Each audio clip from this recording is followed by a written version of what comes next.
Hi, it's Jean. I'm going to be talking about the Reading Plus software program. This presentation has a pretty low production value. It's actually going to be me reading off of a Word document. I don't want to go into the program because I have real students in there, so I've taken some clips and put them into this document. From what I've seen, Reading Plus is the absolute best way to improve silent reading fluency. If you know of another way, please reach out to me because I'm always looking for what is best for my students. Reading Plus can be used in grades 3 to 12 and beyond with students who have mastered foundational skills. That means they can read every word in their oral vocabulary. Reading Plus does not teach kids how to read the words. If kids need help with foundational skills, Reading Plus is not the right program. It does not help kids learn to read the words. It also assesses comprehension, but it does not teach it. It does not go piece by piece and do like the metacognitive strategies and things like that. Students who have not mastered foundational skills need to work on that instead with programs such as SIPS, word connections, rewards, and etc. This company that has Reading Plus, it's now owned by Discovery, they offer something called Reading Park for foundational skills. I have never used that program. I have used MindPlay, which was a kind of a combination. It had the foundational skills and then it also had the guided reading window like this program has, but just know that that is available. I'd say that the minimum is 25 minutes a day, 3 days a week. I tell the kids, I mean, you can use it whenever you can. I have kids who come before school, so they don't always get that because I have meetings 2 days a week. So if they're not here at 5 minutes after they can get here, 25 minutes before school starts, then they don't get that amount, but some is better than none.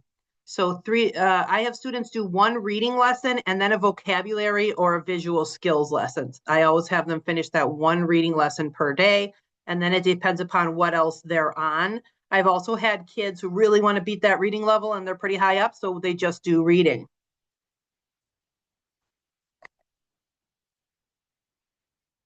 How I have used Reading Plus, I used it in 8th grade years ago, 20 years ago, when I was an 8th grade ELA teacher, and that was for all levels of readers, from kids who struggled with the comprehension and focus and things, all the way up to a girl who became a National Merit semifinalist. How I mainly use it now, and I use it a variety of different ways, but this is the main way. The kids master word level reading, so they pass SIPS challenge, which means they can read polysyllabic words. They can read any word that they know that's in their oral vocabulary. And then they work on Reading Plus for fluency and comprehension. It tests comprehension. And then sometimes they are just exited from title reading because they're doing so well. Others work on comprehension with me if they're not showing a lot of success with Reading Plus because they need more explicit instruction in comprehension. And this is great that I'm able to do this. This is new this year because we have a new interventionist who can take my SIPS groups for foundational skills. So I'm able to work on comprehension with some of the students. But it can be used for kids at all achievement levels as long as they can read the words. There are 4 components of Reading Plus. The 3 main parts are visual skills, vocabulary, and reading comprehension. They also have a writing component. The levels pre-A and A are 1st grade, B is 2nd grade, C is 3rd grade, and it goes up from there. And then they have like something like, BHI means high interest, and that would be for kids who are older. Maybe they're in 8th grade and reading at that 2nd grade level. The texts are going to be more appropriate for their grade level. I don't see those HI stories because I work with younger kids. I make the mega goal for Title I reading 1 grade level below.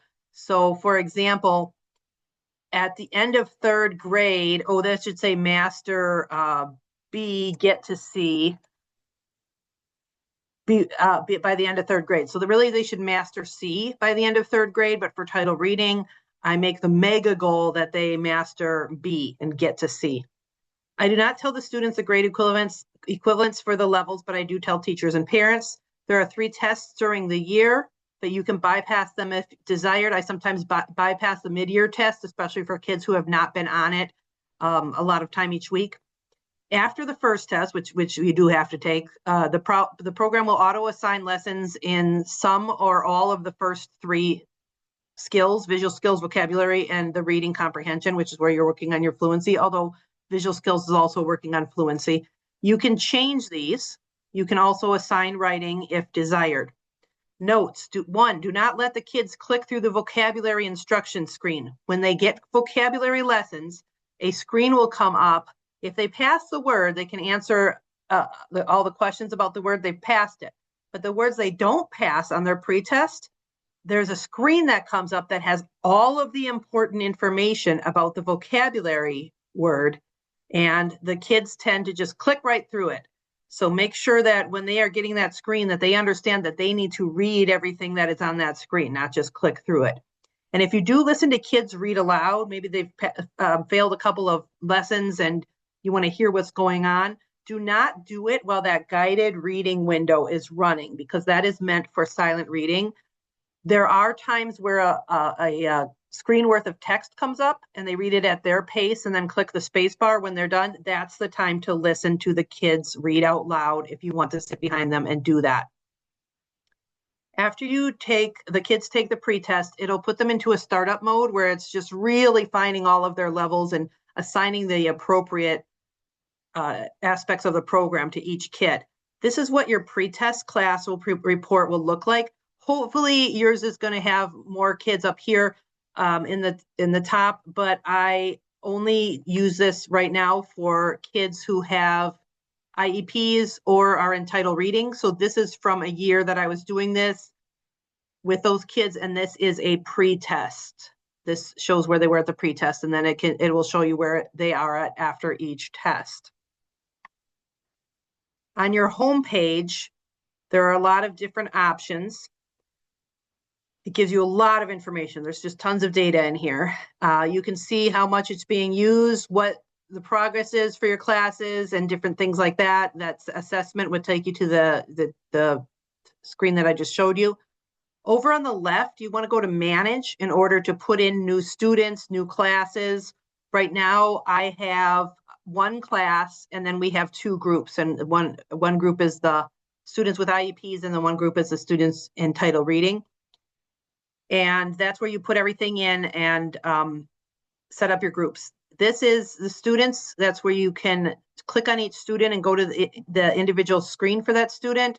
Classes, you can click on there, see if you have any notifications, like if a kid is on hold or if there's a new certificate, a kid has passed something.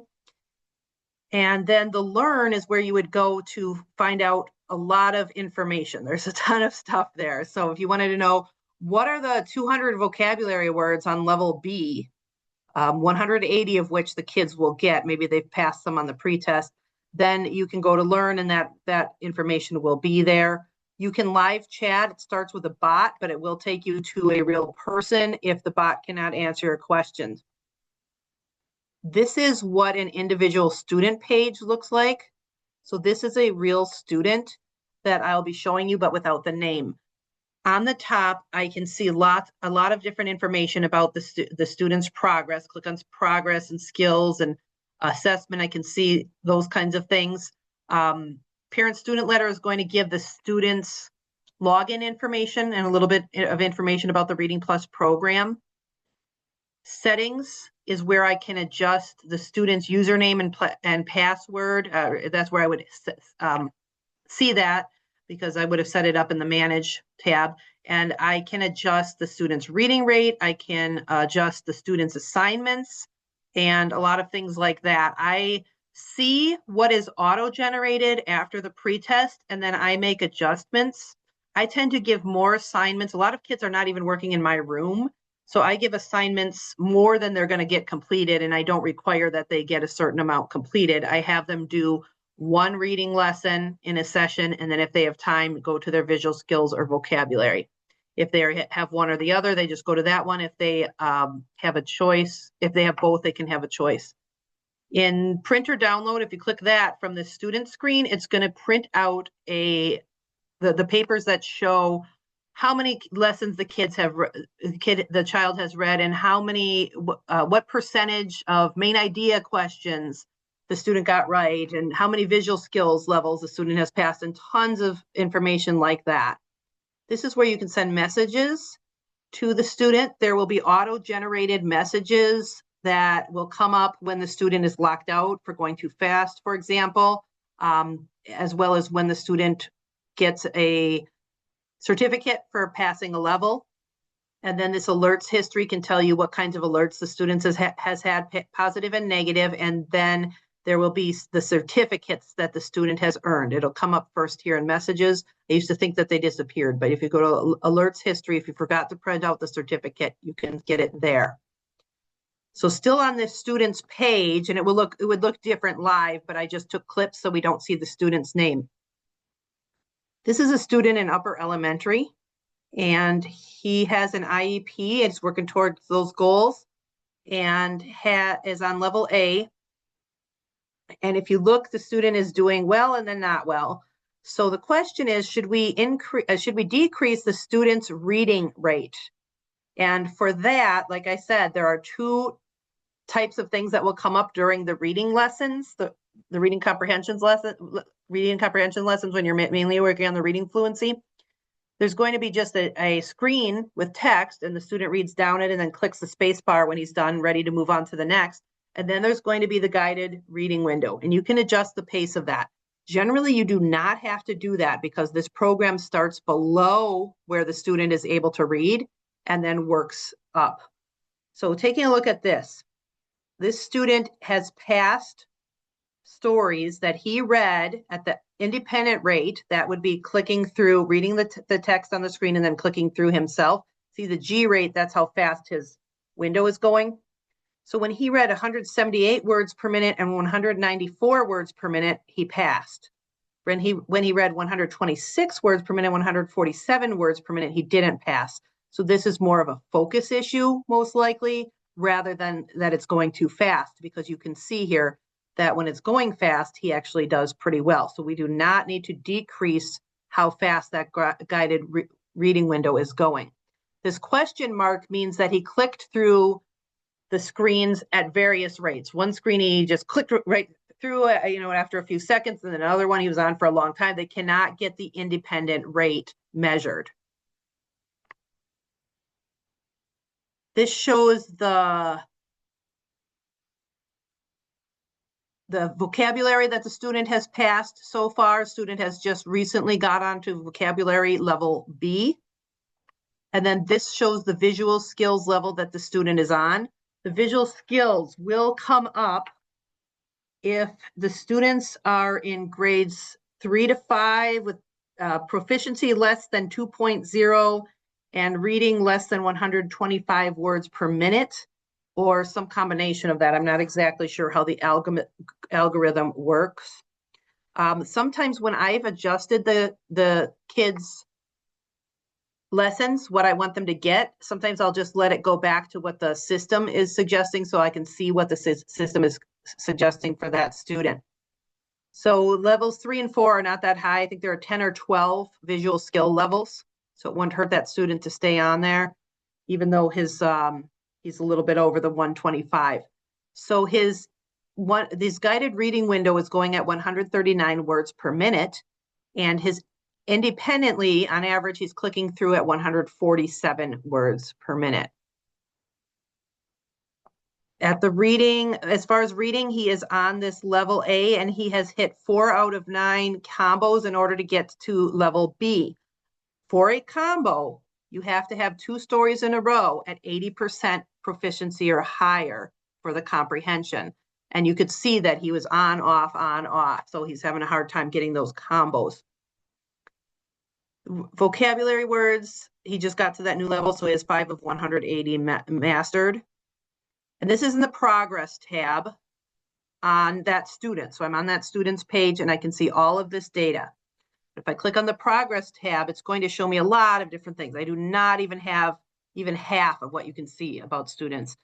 But this shows me, the orange here shows what the guided window is going and what rate it's going at. And then the blue is how quickly he clicked through the screens when he was able to read it at his own pace.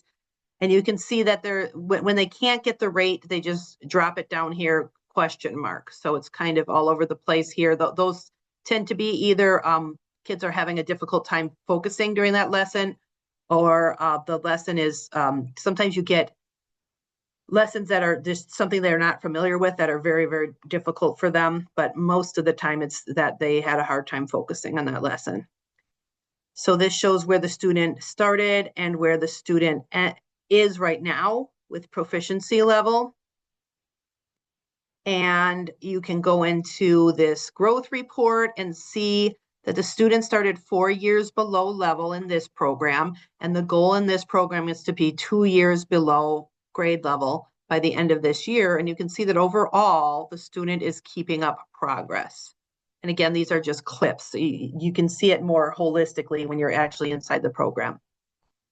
This is where the teacher learning resources are. It's in the Learn tab on the side. So if you want to learn more about what you need to do in this program, you can click on that Learn tab, and there's a whole, there are a lot of different things that you can go to there. And then you can live chat with the bot. Usually the bot can answer your question. Otherwise, they'll send you to a real person. I do want to show you that even though I have, I work with kids on this program that are achieving below grade level expectations, it is possible to use it with students who are reading very well, and they even can increase their reading fluency and comprehension.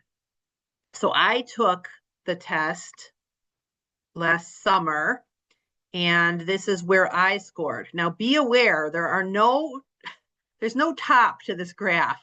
There's 4 units down here, but there's only 2 units up here. So this looks like misleading, like I'm just a little bit into the green, but actually it doesn't go way up here. So I took 12 minutes to take the test, and I put myself on the highest level, which would be, like college level, and it was not easy. There were a lot of questions about science. I think all the passages that they gave me were about science. And I had 13.5 as the comprehension level, 284 words per minute, and then the proficiency level and the percentile rank there.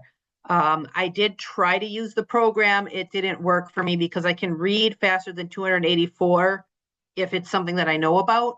So I was clicking too fast, and then it would lock me out, and then it would say you're clicking too fast. So then I would wait, and then I'd click the space bar to go to the next screen, and then they'd give me a report that said that Mrs. Gunderson is not doing it at a consistent rate. So way at the top is where it's not going to work, but that's the top of the top.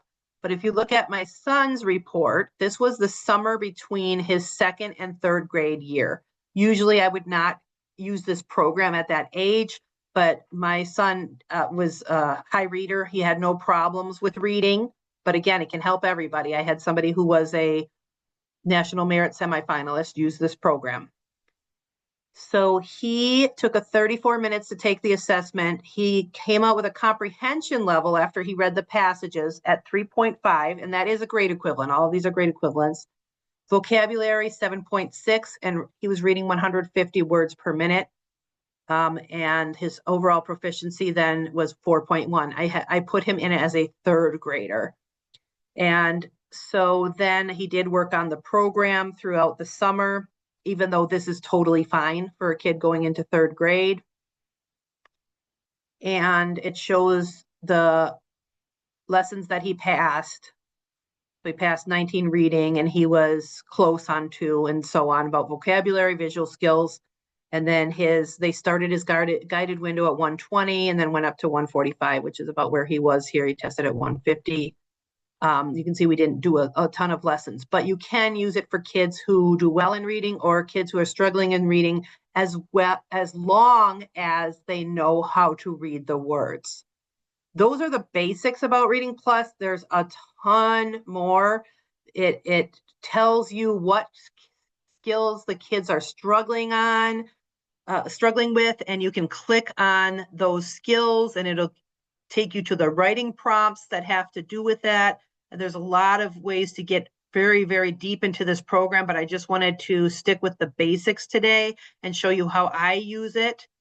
Don't forget to celebrate with kids when they've hit a reading rate benchmark, when they've past half of a reading level or whatever it is.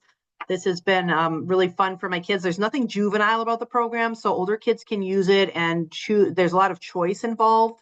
They get to choose their own stories and choose whether they need to stick at their reading rate or go faster, things like that. So it's a really great program that works on silent reading fluency, and most of the things that we read are we read silently. So I really recommend it. I don't have any interaction with the company, like I don't work for them or anything. And again, if you see something that is better, that you think is better, let me know. I'm always happy to answer any questions or to get feedback about other programs or things like that. Please reach out at this email address right here if you have anything to say about Reading Plus or anything else. Thank you for your time today.